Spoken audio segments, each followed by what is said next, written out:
অহাকালিলৈ আমাৰ যি শ্বহীদ দিৱস যে অসমৰ অস্তিত্ব ৰেখা আন্দোলনত যি 855 জন শ্বহীদ হৈছিল সকলো শ্বহীদক এটা দিনতে শ্বহীদ দিৱস হিচাপে উদযাপন কৰি আহিছে আৰু আমাৰ ভাৰতীয় জনতা পাৰ্টিৰ যুৱ মৰ্চায়ো এই দিনটো পালন কৰি আহিছে।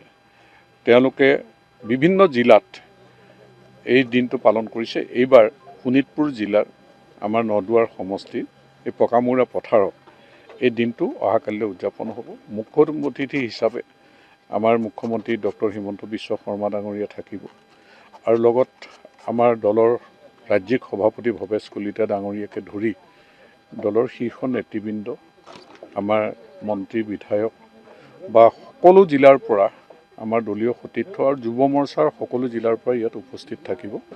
গতিকে এই দিনটোত আমি অসম আন্দোলনত প্ৰাণ আহুতি দিয়া শ্বহীদসকলক ইয়াত স্মৰণ শ্ৰদ্ধা আমি জনাম আৰু আমাৰ শ্বহীদ পৰিয়ালক আমি সম্বৰ্ধনা জনাম যে আমাৰ জিলাৰ যিমান শ্বহীদ আছে সকলো শ্বহীদ পৰিয়ালক ইয়াত আমন্ত্ৰণ জনাইছোঁ। তেওঁলোককো আমি সম্বৰ্ধনা জনাম আৰু এই দিনটো আমি ৰাইজৰ বিপুল সঁহাৰি বা ৰাইজৰ সহযোগিতা আমি আশা কৰিছোঁ। ৰাইজৰ উপস্থিতিত সুন্দৰকৈ ভাৰতীয় যুৱ মৰ্চাৰ যি ৰাজ্যিক আমাৰ সমিতি আছে সৌজন্য আমাৰ নদুৱাৰ সমষ্টিৰ সহযোগত অহাকালিলৈ সুন্দৰকৈ আমি উদযাপন কৰিম।